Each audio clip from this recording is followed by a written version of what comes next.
button, like, love, share, subscribe, hit that bell button so I get the notifications. I know some people was like, yo, I haven't been seeing the videos. You might be shadow, man. Hit the button. You'll see everything. But yeah, last night, NBA All-Star Weekend, Lucas Oil Stadium, Indianapolis, kicked off with the All-Star Celebrity Game. And it was probably the most competitive one I've seen in a while. They're letting like real athletes play in there now. Like I said, CJ Stroud, check that video out also, him and Amber Rose. Micah Parsons from the Dallas Cowboys. Puka Nacua from the Rams. It was good. Chris Brown, and I've seen Chris hoop before. Chris can actually hoop. Chris Brown has now broken news that he was supposed to be a part of the NBA Celebrity All-Star Game. And he put the news out sometime between this morning and last night and he put the screenshots out. And this is why a lot of people don't like social media, because 20 years ago, you would have never heard of this story. And if you did, it would have been a year or two later.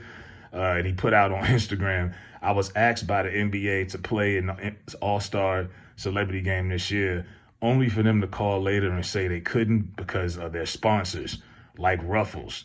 Ruffles, Ruffles chips, the brand. Ruffles chips, the sour cheddar is the best one in my opinion. But Ruffles, and I see some people now in the comments like, yo, we boycotting Ruffles. We ain't eating no more of their chips. I'm like, damn, is that serious? We boycotting chips.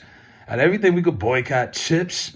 You know what I mean? But anyway, Ruffles sponsored this game and threatened to take their sponsorship away, which is money. And the NBA said, okay, we'd rather take the money we're getting from Ruffles and buy Chris. But they offered Chris an invitation to sit at the game sideline so that they could capitalize off his celebrity. Like, oh, we got this person in the stands. This person's on floor seats. This one. He was like, nah. I'm not going where I'm only going where I'm wanted. And he went on in the first one and was like, at this point, I'm sick of people bothering me and I'm tired of living in the past. And he's relating to, obviously, the incident with Rihanna, she's moved on. He's moved on. She's got a baby by A$AP Rocky. She did the Super Bowl. Chris Brown's had an interesting career because that was 2009. Now, he's the same age as me. He was 19 when that happened. They had that fight in the car, whatever, in the Lamborghini on the way to the Grammys. And it's like a lot of people in the media, in the industry, still, they really want to blacklist Chris Brown. He's not supposed to even be relevant at this point. But he has a huge cult fan base, 200 million records sold worldwide. This was the guy who people was comparing to Michael Jackson when he first came on the scene. Everybody loved Chris Brown.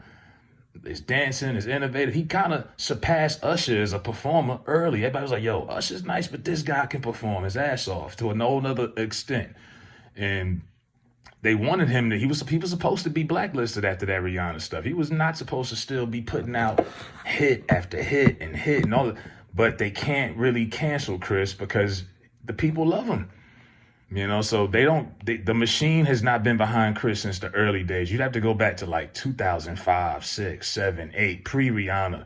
Everything you've seen since that's all him and his fans and whatnot. He wasn't supposed to survive that, period. And you got people out here like Dana White, the owner of the UFC.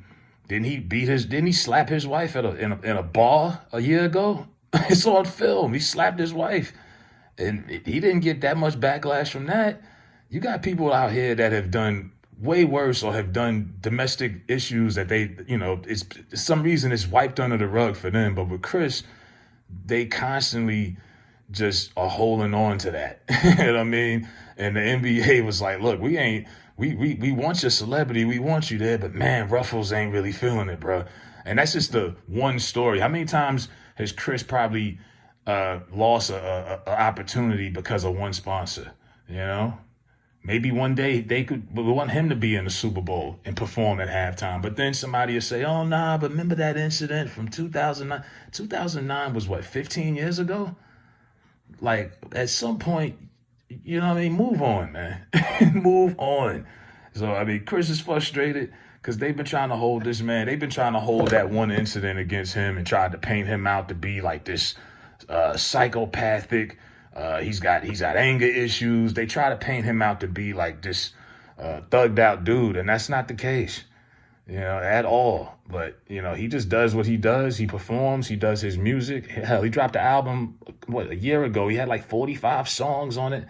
Like Chris is a generational talent. But because he had that one incident, they hold that against him forever. And it's a shame. But, I mean, it's not that serious where I'm willing to boycott Ruffles. You know what I mean? I'm not boycotting no bag of chips. Hell, I had some of those a couple days ago. You know what I mean? But it just shows you how many opportunities does he probably get, let go of just because of that one incident, you know? And somebody said it in a quote. Kenya Barris said he defended Chris Brown. Some people, even when they put Chris in movies or scripts, people will be like, hey, what you put him in there for? And Kenya Barris, a director, people was questioning him when he put Chris Brown in one of his movies. And he said, we wanted someone to play a troubled music star. It had been 10 years since the Rihanna incident and what happened when he was a kid, basically 19 years old. I saw it out of it, and he did a good job acting that out.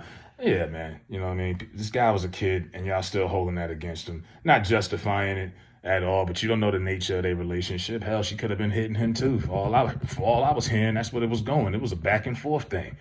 But like I say, all of these awards aside, the Grammys, the Billboard Awards, all of the success he's had, he was not supposed to have this success the way they had it panned out for him.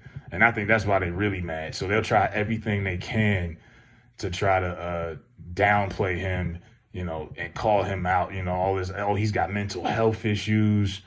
They've said he's using cocaine, he's doing Xanax, he's smoking weed, he's popping Molly's. Like, they've been trying to drag him for years.